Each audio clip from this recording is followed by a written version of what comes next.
So section 2 of chapter 2 works with compound or combined inequalities. Okay, so these are more specifically called conjunctions and disjunctions. Those are the two terms that we hope that you understand you're able to work with after you go through this lesson. So we'll start with conjunctions. Conjunctions are two sentences, two inequality sentences, joined together by and. Okay, key word here. And, right? For a conjunction, when there's an and, or just two sentences joined together with two greater than or less than signs, in those cases, you need to find the values of the variable for which both sentences are true.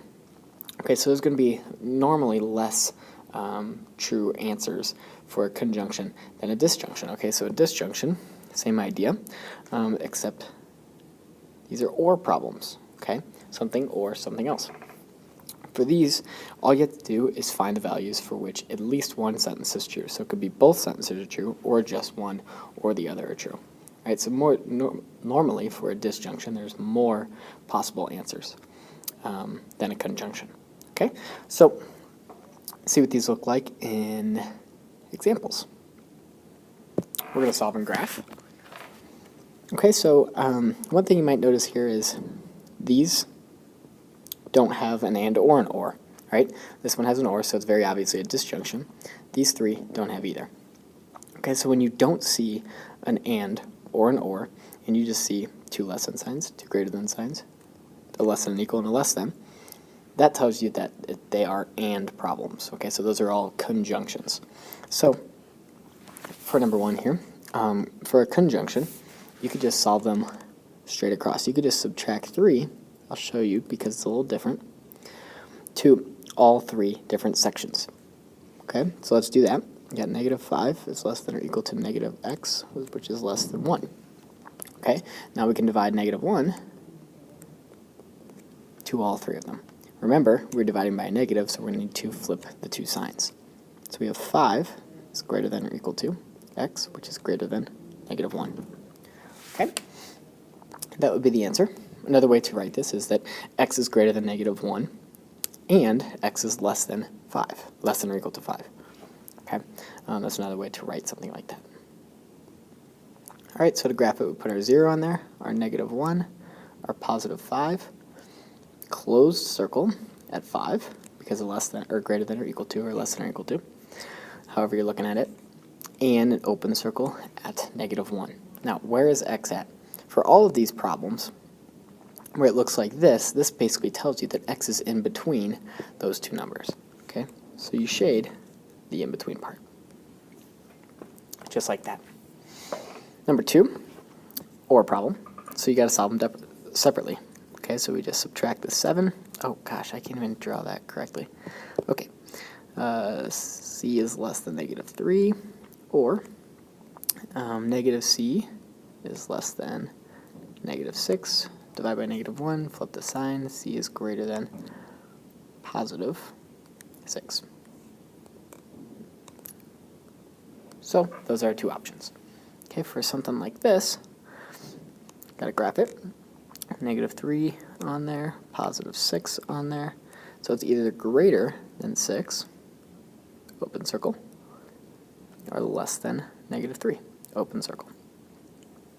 Okay, there's a lot of times where or problems will be shading on the outside and your and problems will be shading in the middle in between. That's a very common distinction between them, but it's not always going to be the case, so don't be too tied to that. Okay, number 3, we could just add the 7 everywhere. So we have 3 is greater than 3/4 m, which is greater than 0. Then multiply both sides by 4/3, so we'll have 4 is greater than m is greater than 0. Okay, hopefully you see how that worked out. If not, come and ask me some questions. Graph it.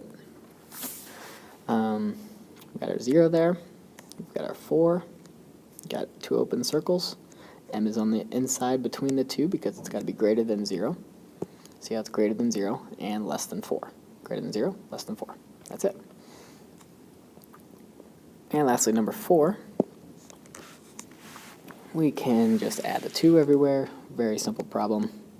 less than W, less than -3. I don't even know why this problem's on here. Just get you a little extra practice, watch me do some things. -3, -7, open circles in between, and we're done. Okay? Just to make sure you're doing it correctly, see that W is less than -3 to the left of -3, greater than -7 to the right of -7. We are all good. All right, some more examples here. Another OR problem.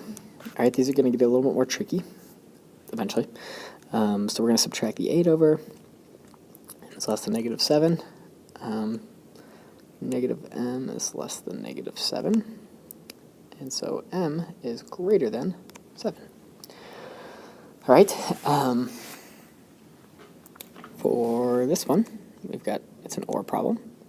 It's either less than -7, greater than +7, which means it's going to be on the outside. 7, -7, not a 7. That's a 7. Open circles, shade of the outside. Okay, number 6. Back to an AND problem.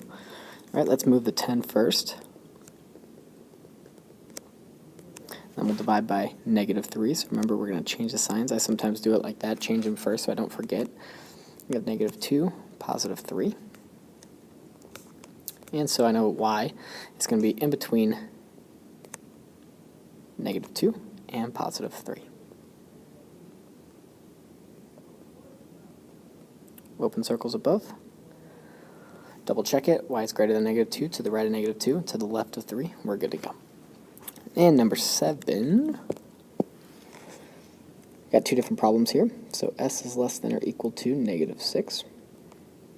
Or s is greater than or equal to +8. All right, or problem. Okay, so we are going to be probably shading on the outside. Got our -6 there, got our 8 there. Both are closed. Circles. A little to the left or less than -6. To the right or greater than 8. It's all good. And number 8, just subtract that 2. And we have -4 is greater than z, which is greater than 0.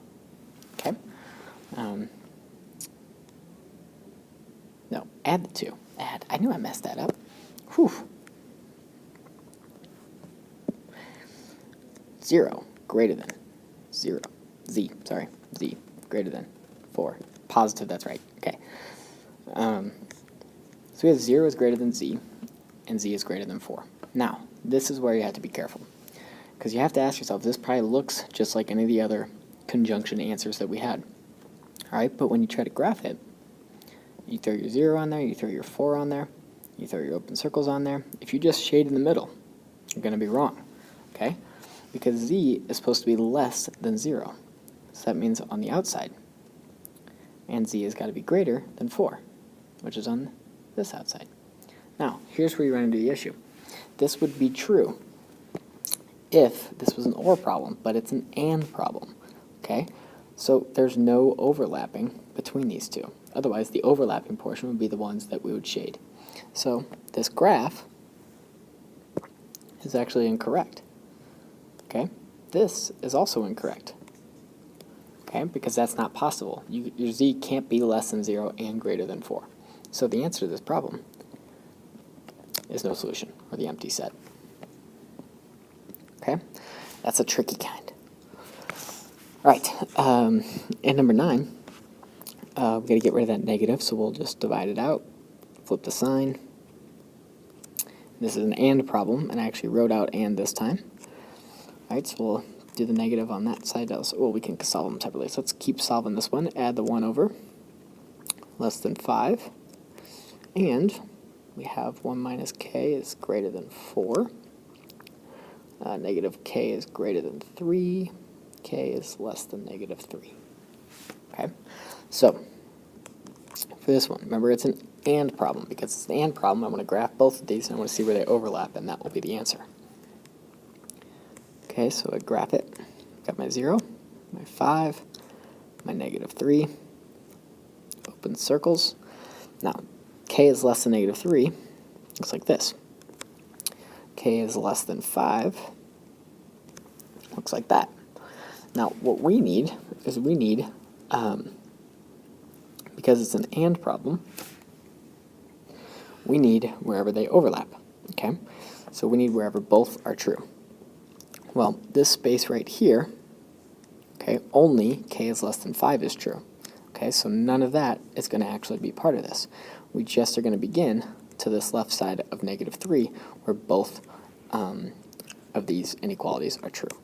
Okay, so the actual answer to this, the final answer, is just going to be k is less than negative 3, and the graph will look like this.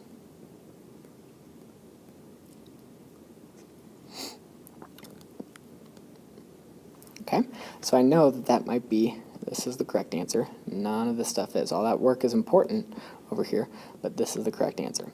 That might be tricky for you. Try to visualize it with this graph. If not, ask a question. We'll talk about it next class. All right, last question. Let's solve this. It's an OR problem, so remember we're taking not just where they overlap, the two graphs overlap, we're taking all when either one is true.